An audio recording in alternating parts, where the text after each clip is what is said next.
რეჟიმის წინააღმდეგ ბრძოლა გრძელდება დაუღალავად უკომპრომისოდ და მტკიცედ 28 დღეა მოქალაქეები ევროპული მომავლისთვის ქუჩაში დგანან. მშვიდობიანი მომიტინგეები თითქმის ერთი თვეა ყოველდღიურ რეჟიმში ამტკიცებენ, რომ ქვეყნის ინტერესების ღალატს არავის აპატიებენ. მიაჩნიათ, რომ ერთიანობას დღეს ალტერნატივა არ გააჩნია და ხალხის ძალა არის ის, რაც ოლიგარქს ყველაზე მეტად აშინებს. სწორედ ამიტომ ამ მთავარ და გადამწყვეტ შეტევაში თითოეულ მოქალაქეს განსაკუთრებული როლი აქვს. მოსწავლე, სტუდენტი, მასწავლებელი და სხვადასხვა პროფესიის წარმომადგენელი საერთო მიზნისთვის გაერთიანდა. საპროტესტო აქციებში აქტიურად ერთვებიან ემიგრანტები. მათი ნაწილი უცხოეთიდანაც ჩამოვიდა, რათა პროევროპულ მარშებში მიიღონ მონაწილეობა.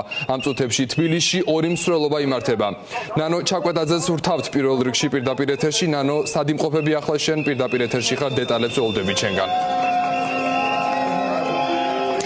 გიორგი, გიერთდებით რუსთაველის გამზირიდან თქვენ ახლა პირდაპირ ეთერში თვალს ადევნებთ ორ მსვლელობას, ორ მარშს. ხელმარცხნივ ხედავთ ფინანსისტებს, ბუღალტრებს, ბანკირებს, ხოლო ხელმარჯვნივ მოემართება ერთიანობის მარში. თავისუფლება და სოლიდარობა რეჟიმის პატიმრებს, რეჟიმის მიერ ანტირუსულ საპროტესტო აქციებზე უკანონოდ დაკავებულ მშვიდობიან მანიფესტანტებს ეს არის პირველი და რა თქმა უნდა უცვლელი მოთხოვნა რეჟიმის წინააღმდეგ 28 საპროტესტო დღესაც, ასევე რა თქმა უნდა ერთ-ერთი მთავარი მოთხოვნა აქ შეკრებილი ადამიანების არის ის, რომ ჩატარდეს ახალი არჩევნები, რადგან ამ მანიფესტანტების აზრით ცენტრალური საარჩევნო კომისიის მიერ დაწერილი რიცხვები არ გამოხატავს ქართული ხალხის რეალურ არჩევანს, რომელიც მან 2024 წლის საპარლამენტო არჩევნებზე გააკეთა.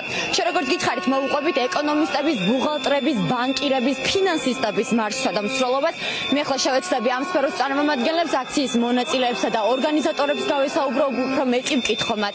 მზაობის სულისკვეთების შესახებ, ამ პროტესტის მიმართ მოთხოვნების შესახებ, რა თქმა უნდა, გამარჯობა.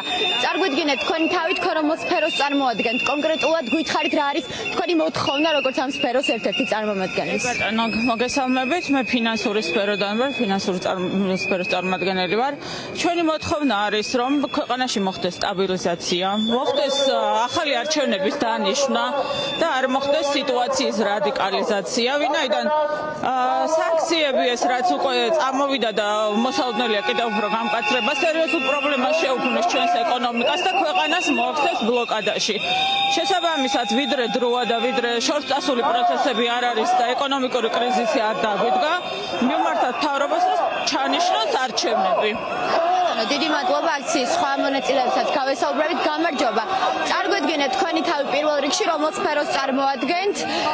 ბუღალტერი ვარ. გითხარით უფრო მეტი თქვენი სათქმელი შესახებ და აქვე მინდა გკითხოთ თქვენ სფეროს, თანხმდებით რომ ყველა სფეროს მეტნაკლებად ერთნაირად და მძიმე დააზარალებს ევროინტეგრაციის პროცესის შეწყვეტა, თუმცა გითხარით თქვენ, როგორც ერთ ადამიანს, რომელიც ამ სფეროში მუშაობს და თქვენ სფეროს, რა ზარალს მოუტანს ამ პროცესის შეჩერება? არალია და ამ ბანერზეც კარგად ჩანს რა, იმიტომ რომ იმის რესტორატორების მაგალითად იქ რაც ამ ბანერზე ჩანს, ყველა სფეროში უკვე კრიზისი არის და ეს ძალიან შესამჩნევი არის. ამიტომ არ გვინდა რომ ესე იყოს, გვინდა ევროპული მომავალი, გვინდა ევროპული მომავალი თაობისთვის, ჩვენთვის ერთმნიშვნელოვნად გვინდა ახალი არჩევნები, იმიტომ რომ მიმაჩნია რომ ჟარგონზე რო ვთქვათ, მთავრობამ მოგპარა არჩევნები და გვინდა რომ ეს ხალხის ხმა, რაც ამ არჩევნების შედეგი იყო და უნდა ყოფილიყო, უნდა დაგვიბრუნდეს ჩვენ ხალხს.